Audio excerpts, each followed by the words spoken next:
match suivant, c'est le championnat féminin qui est défendu, Jamie Hayter contre Toni Storm. Oh putain, je pense que la première phrase que je vais dire, c'est la suivante. Et moi qui pensais que la fin du règne de Bianca Belair faisait comme un pétard mouillé. Waouh! Si j'avais cru que ce serait arrivé, j'aurais pas dit ça. C'est clairement ce match qui a une fin de règne féminin qui sonne comme un putain de pétard mouillé. Waouh! C'est ça la fin du règne de Jamie Hayter. Et bah putain. Avant de parler du match, parlons des lutteuses. Toni Storm dans un premier temps. Excellente lutteuse, seulement dans le top 3 des lutteuses de la fédération à l'heure actuelle. Très très bonne workeuse, qui se retrouve dans une faction qui pue la merde, une faction qui crée de la go away hit, une faction que je n'ai plus envie de voir à la télé parce que Saraya est vraiment détestable, mais pas au point, pas au dessin comme un MJF qu'on aime détester. Détestable au sens, on n'a pas envie de la voir à la télé en fait. On a envie de skipper. Donc c'est pas bon.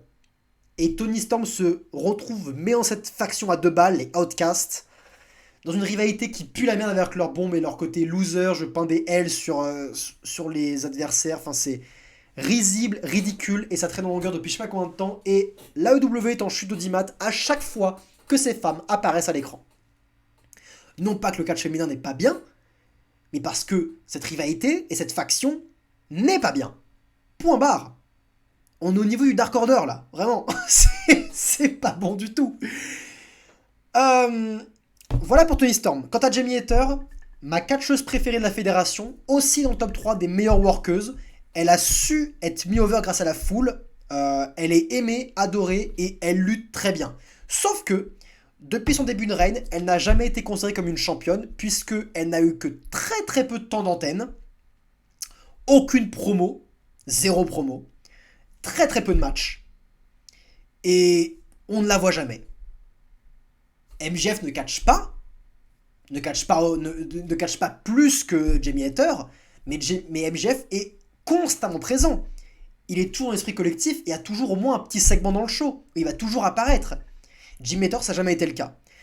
Britt Baker, par contre, à l'époque, était bien plus traitée comme une championne. Elle, clairement, la fédération l'a considérée comme une championne et la mettait en avant comme telle. La fédération n'a jamais mis en avant Jamie Hayter. Je ne sais pas pourquoi, parce qu'elle est vraiment appréciée, elle a énormément de potentiel. La fédération n'a jamais capitalisé dessus. Jamais, jamais, jamais, jamais. Elle s'en fout de Jamie Hayter. L'AEW se fout de Jamie Hayter. Et ce match, putain, c'en est la preuve.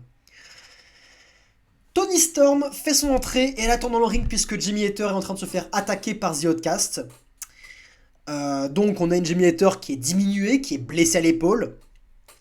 Elle est finalement envoyée dans le ring et le match commence puisqu'elle accepte le match, alors que l'arbitre, tu es sûr d'accepter le match, tu es sûr que tu peux dire non, elle a fait j'accepte, et évidemment Toni Storm lui martyrise l'épaule, encore une fois c'est de la hit facile, jusque là je n'ai aucun problème, de la hit facile pour le heel, et le babyface va pouvoir faire un comeback. Sauf que, alors que Toni Storm martyrise l'épaule de Jamie et essaie d'obtenir de la hit, nous en tant que spectateurs on est beaucoup plus occupés par ce qui se passe à l'extérieur que par ce qui se passe dans le ring. Puisqu'à l'extérieur, Britt Baker refait une save pour la seconde fois en même pas une heure de temps. Elle a déjà fait une save pour Adam Cole. Là, elle revient pour faire une save sur son ami Jamie Hayter. Donc, bravo. Belle exploitation des talents, c'est bien. Donc, notre attention est portée sur Britt Baker. Puis ensuite, c'est Hikaru Shida qui va vouloir faire une save en attaquant Ruby Soho. Encore une fois, attention à l'étendue du ring pour aller sur Hikaru Shida. Ok, bon, c'est bon, il n'y a plus personne à l'extérieur du ring. On peut battre le match.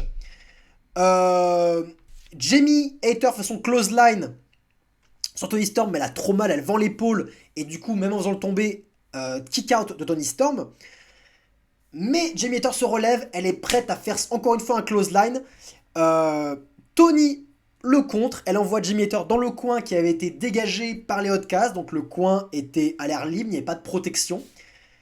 Mais il n'y a aucun impact parce que Jamie Hayter est allé extrêmement doucement dans le coin. On est loin d'un Brock Lesnar qui s'ouvre le crâne exprès sur le coin. Là, on est vraiment sur Jamie Hayter qui va à 2 à l'heure dans le coin, qui fait genre je me prends le coin, du coup ça marche pas vraiment, il n'y a aucun impact. Toni Storm lui fait un pile driver, un peu naze, tombé, 1, 2, 3. Aucune réaction de la foule. Enfin si, une stupeur. En mode, quoi? Pardon? Moi j'étais en mode, quoi? C'est tout? C'était nul à chier. Nul à chier. Un règne, un règne qui était inexistant puisque la championne n'était jamais mise en avant en tant que championne, qui se termine comme ça. Waouh! Aucun impact. Zéro. Gros zéro. Et ça me fend le cul parce que, je l'ai dit en présentation, Jamie Hater et Toni Storm sont peut-être les deux meilleures lutteuses de la fédération. Elles auraient pu avoir un très bon match de catch. Et elles ont déjà eu un très bon match de catch par le passé. Il me semble que Jamie Hater est devenue championne en battant Toni Storm d'ailleurs. Dans un très bon match de catch. C'est quoi ce booking de merde? Attention détournée pendant les 2 tiers du match où on est plus concentré sur ce qui se passe à l'extérieur que sur le ring. Et un final qui tombe à l'eau puisqu'il n'y a aucun impact. Mais c'est un zéro pointé ça. C'est un zéro pointé. Le booker de l'année, je le rappelle. Le booker de l'année encore une fois. Waouh, c'est honteux. C'est honteux. The Outcast est la pire faction à l'heure actuelle dans le milieu du catch. Hommes et femmes confondus et AEW et WWE confondus. La pire faction. Et on récompense cela en couronnant une de ses membres par le championnat féminin de la fédération. Sérieusement, quoi. Sérieusement. C'est honteux.